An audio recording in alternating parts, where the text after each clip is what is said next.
Hello everyone, welcome to the class. आज हम deal करने वाले हैं अमाइनो एसिड की प्रॉपर्टीज़, जो हम इंडिविजुअली डील करेंगे। मतलब एक एक अमाइनो एसिड की उसकी क्या आर ग्रुप होता है, कायरल है या अकायरल है, कैसा है, ब्रांच्ड है, सिंपलेस्ट है, पोलर, नॉन पोलर और हाइड्रोफोबिक या हाइड्रोफिलिक। ये जिस भी तरह के स्ट्रक्चर में उसका एसिडिटी हम बोलेंगे बेसिक है, जो भी नेचर होगा वो हम इंडिविजुअली डील करेंगे।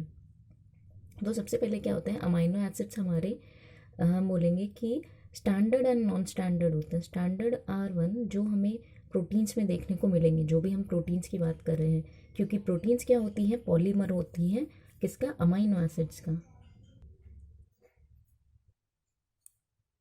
जो स्टैंडर्ड वो होते हैं जो हमारे प्रोटीन्स में इन्वॉल्व होंगे, और नॉन स्टैंडर्ड हमारे प्रोटीन्स में जनरली नहीं मिलेंगे या फिर आफ्टर पोस्ट ट्रांसलेशनल मॉडिफिकेशन के बाद मिलेंगे।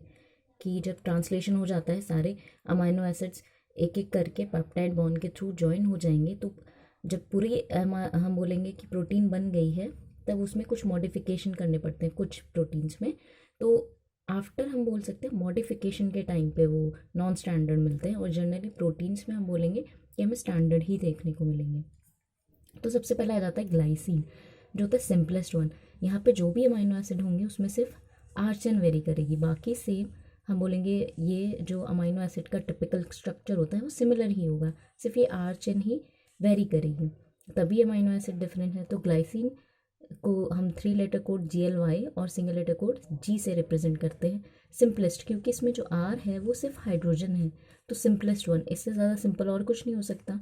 इसके बाद तो आर चेन, एलिफेटिक, एरोमेटिक जो भी ग्रुप ऐड होंगे तो वो थोड़े से बोलेंगे सिंपलेस्ट नहीं रह जाएंगे। तो इसमें कोई आर ग्रुप एज सच हम बोलेंगे एलिफेटिक, एरोमेटिक नहीं प्रेजेंट है, सिर्फ हाइड्रोजन है। इसलिए ये क्या है, ए कायरल। इसको कायरलिटी को हम पहले डील कर चुके हैं, किस बेसिस पे हम असाइन करते हैं, स्मॉलेस्ट और सिंपल रह जाएगा। दूसरा क्या है, क्योंकि इसमें कोई भी पोलैरिटी डेवलप नहीं होगी, इसी वजह से, क्योंकि आर साइड चेन की बेसिस पे ही इस पर क्या आएगी, कोई ना कोई पॉजिटिव या नेगेटिव चार्ज आएगा, तो कोई नहीं है। और क्या हो जाएगा, हाइड्रोफोबिक इन नेचर, क्योंकि नॉन पोलर हो गया है। सेकेंड हमारा आ जाता है एलानाइन।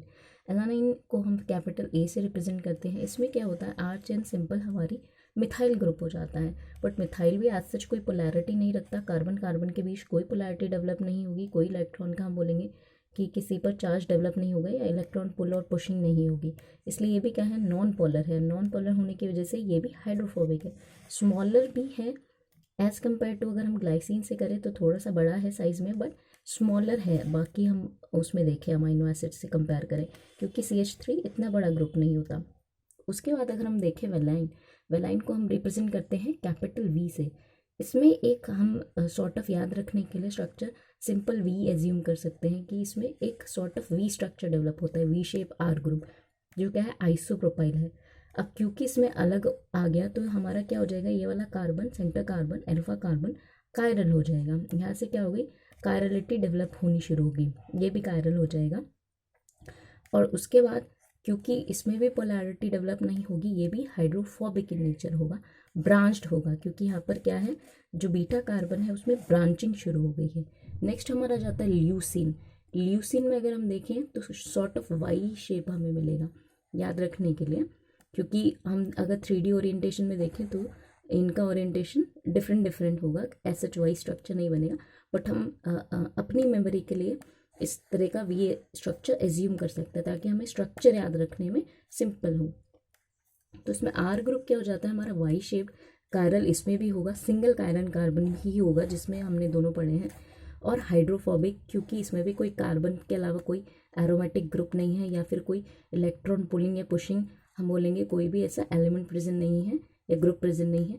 दूसरा ये भी ब्रांच्ड होगा। नेक्स्ट आ जाता है आइसोल्यूसिन। आइसोल्यूसिन को हम रिप्रेजेंट करते हैं कैपिटल आई से। अब आइसोलेशन के केस में क्या हो जाता है, एक तो कार्बन ये वाला हम बोलेंगे कायरल हो जाएगा, दूसरा ये वाला कार्बन भी तो कायरल हो रहा है, 4 डिफरेंट डिफरेंट ग्रुप, एक CH3, एक ये पूरा ग्रुप, एक हाइड्रोजन और एक ये पूरी चेन।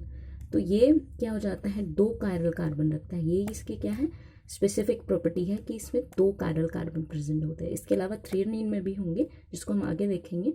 साथ ही साथ ये भी हाइड्रोफोबिक इन नेचर है और ब्रांच स्ट्रक्चर है। हाइड्रोफोबिक है तो हमारा क्या हो जाएगा, नॉन पोलर हो जाएगा। सो आज की वीडियो के लिए इतना ही, नेक्स्ट को हम डील करेंगे नेक्स्ट वीडियो में। Thank you.